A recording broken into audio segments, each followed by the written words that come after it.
സ്വാഗതം പുതിയ വീഡിയോയിലേക്ക്. ഈ LED TV നിങ്ങൾ ശ്രദ്ധിക്കുക, ഇതിൻ്റെ പിക്ചർ നെഗറ്റീവായി പോയിട്ടുണ്ട്. എഴുത്തുകൾ അതുപോലെ ഇതിൽ വരുന്ന പിക്ചറൊന്നും കൃത്യമായ രീതിയിൽ നമുക്ക് കാണാൻ പറ്റില്ല. ഇത് ഈ TV ഉപയോഗിക്കുന്ന വീട്ടിലെ കുട്ടി ജസ്റ്റ് ഇതിലൊന്ന് കളിച്ചതാണ്. അവർ കളിച്ചപ്പോൾ അത് ഈ രീതിയിലായി പോയിട്ടുണ്ട്. കൃത്യമായി നമുക്കറിയാത്ത കാര്യങ്ങളിൽ കളിക്കാതിരിക്കുക. കളിച്ചു കഴിഞ്ഞാൽ അത് പ്രശ്നമാവും.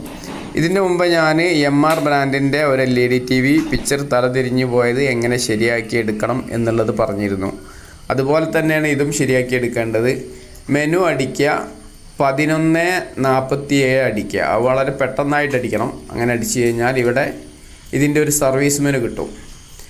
ഇത് പല TVക്കും പല രീതിയിലാണ് വരിക. ഇതൊക്കെ ചൈനീസ് TVകളാണ്. ഇതിന് MRനൊക്കെ സെയിമാണ് വരുന്നത്. എന്നിട്ട് നമ്മൾ പാനൽ സെറ്റിങ്സിലേക്ക് പോവുക.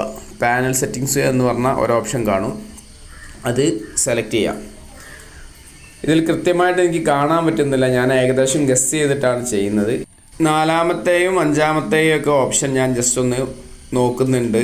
കൃത്യമായിട്ട് അതിൽ എന്താണ് എഴുതിയത് എന്നുള്ളത് മനസ്സിലാവാത്തതുകൊണ്ടാണ് അതിൻ്റെ വിഷയം. നമ്മൾ സെലക്ട് ചെയ്യേണ്ടത് 3-മത്തെ ഓപ്ഷനാണ്. LVDS മാപ്പ് എന്ന് എഴുതിയിട്ടുണ്ടാവും.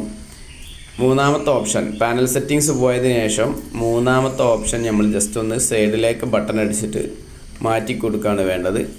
ഇപ്പോൾ നിങ്ങൾ നോക്കുക, ഈ പിക്ചർ കറക്റ്റ് ആയിട്ടുണ്ട്. ഞാനിവിടെ എന്താണ് നിങ്ങൾ മാറ്റേണ്ടത് എന്നുള്ളത് കൃത്യമായിട്ടൊന്ന് സൂം ചെയ്ത് കാണിക്കുക. അപ്പോൾ നിങ്ങൾക്ക് കൃത്യമായിട്ട് അതിൻ്റെ കാര്യങ്ങൾ മനസ്സിലാവും.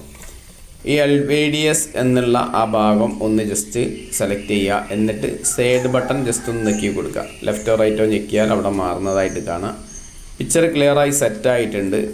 നമ്മൾ എന്തൊരു സെറ്റിങ്സിൽ കളിച്ചാലും TV ആയാലും ഇനി എന്തൊരു സംഭവം ആയാലും ഏകദേശം ഒരു ധാരണ ഇല്ലാതെ കളിച്ചു കഴിഞ്ഞാൽ അത് നാശമായി പോകും. ഏതായാലും ഇത് കറക്റ്റ് ആയിട്ടുണ്ട്. നിങ്ങൾ വീഡിയോ കാണുമ്പം വളരെ കുറഞ്ഞ സമയം എടുത്തിട്ടാണ് ഞാനിത് ചെയ്തിട്ടുള്ളത്. നമ്മളത് എന്താണ് അതിൻ്റെ സെറ്റിങ്സിൽ ചെയ്യേണ്ടത് എന്നുള്ളത് കൃത്യമായിട്ട് അറിയാവുന്നത് കൊണ്ടും അത് പഠിച്ചെടുത്തുകൊണ്ടുമാണ് ഇത്ര സിമ്പിളായിട്ട് ഇത് ചെയ്യുന്നത്. അതൊരു ജോലിയുടെ ഭാഗമാണ്. പക്ഷേ നിങ്ങൾ അറിയാത്ത രീതിയിൽ ഇതിൽ കളിച്ചിട്ട് ഇതിൻ്റെ സർവീസ് മെനു എടുത്തിട്ട് പല ഓപ്ഷൻസും ഇതിലുണ്ട്. അത് മാറ്റിക്കഴിഞ്ഞാൽ ആ TV കൂടുതൽ കംപ്ലൈൻറ്റ് വരാനും പ്രശ്നങ്ങൾ വരാനുമുള്ള സാധ്യത ഉണ്ട്. അപ്പം കൃത്യമായൊരു ധാരണയിൽ മാത്രം കളിക്കുക. നമ്മൾ ഈ വീഡിയോയിൽ പറഞ്ഞ പോലെ മാത്രം ചെയ്യുക. വേറെയുള്ള ഒരു സെറ്റിങ്സിലും പോയി കളിക്കരുത്. വീഡിയോ ഇഷ്ടപ്പെട്ടാൽ ഷെയർ ചെയ്യുക, സപ്പോർട്ട് ചെയ്യുക. ഇൻഷാ അല്ലാഹ് മറ്റൊരു വീഡിയോയിൽ കാണാം.